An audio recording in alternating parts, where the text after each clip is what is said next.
ఎక్కడైనా ఎవరి దగ్గర నుంచి చెప్పినా విన్నాను. అందుకోసం చాలా ఇంపార్టెంట్ అయిన ఇన్ఫర్మేషన్ అని మీకు అందరికీ చెప్పిన విషయం. ఇంకొక 2 విషయాలు చెప్పి క్లోజ్ చేసేస్తాం. మొదటిది, ఇది చాలా ఇంపార్టెంట్, ఈ జనరేషన్ వాళ్ళు ముఖ్యంగా వినాల్సిన సబ్జెక్ట్. ఎందుకంటే మన పెద్దవాళ్ళు అంటే మనకు ఒకటి మైండ్లలో మనకి ఏంటంటే దేవుడు అంటే ఒక భయం మనందరికి. అక్కడ ఏదో మొక్కిన మనం చేయకపోతే మన కుటుంబానికి శాపం కలుగుతుంది, పాపం కలుగుతుంది. లేకపోతే తిరుపతి పోవాలి, తల నీళ్ళు వేయాలి, ఉడిలో డబ్బులు వేయాలి. లేకపోతే ఏదో శాంతులు జాతకాలు ఇవన్నీ పనికిరాని మనకు ఒక మైండ్లో పనికిరాని ఉంది. ఏ జాతకాలు లేవు, ఏ శాంతులు లేవు, అన్నీ కూడా ఫేక్. ఎందుకు కూడా చెప్తారని మీకు చెప్తారు 2-3 ఉదాహరణలు. మొదటిగా మనందరి జీవితం ఒక పుస్తకం మీద డిపెండ్ అయ్యింది. ఏందా పుస్తకం? ఏందా పుస్తకం? పంచాంగం. పొద్దున్న లేస్తే పంతులు గారు ఏ రోజు మంచిగుంది, ఏ రోజు చెడ్డకుంది. ఉగాది వచ్చిందంటే మామూలు టెన్షన్ ఉండదు మనకు.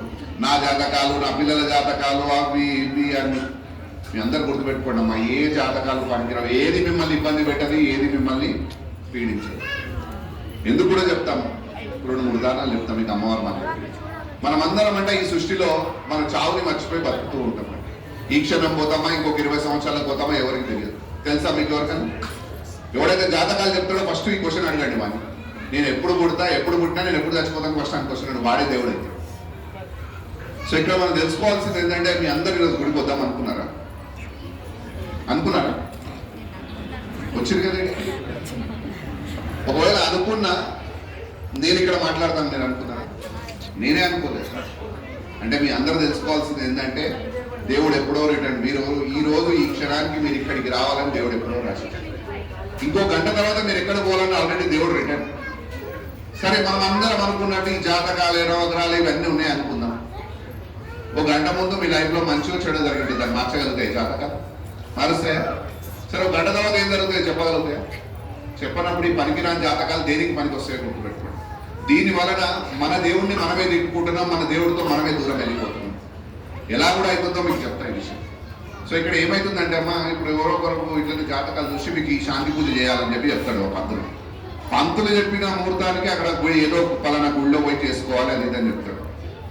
చెప్పిన తర్వాత అప్పో సప్పో చేసుకుంటారు. చేసుకున్న తర్వాత అతనికి మంచి జరుగుతుంది, చెడు జరిగితే ఏమైతే తెలుసా?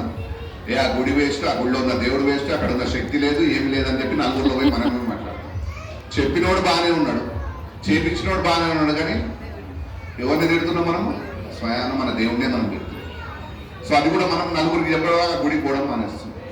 సో అసలు మనం దేవుడి గురించి, అసలు ఆలయాలకు ఎందుకు పోవాలనేది కూడా మనకు తెలుస్తలేదు. ప్రతి ఒక్కరు తెలుసుకోవాల్సింది ఇది. అసలు గుడికి ఎందుకు పోతున్నాం మనం అనేది తెలుసా మనం?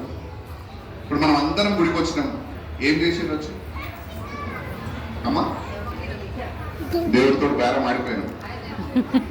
నాకు ఇది, నీకు ఇది ఇస్తా, అంతకు మించి ఇంకేమీ లేదు. అసలు గుళ్ళో ఏముందనేది మనకు తెలుసా?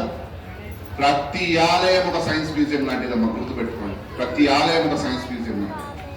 ఎందుకు చెప్తున్నా ఈ విషయం అంటే, ఇప్పుడు ఇంత ప్రశాంతంగా ఇక్కడ కూర్చున్నారు మీరు.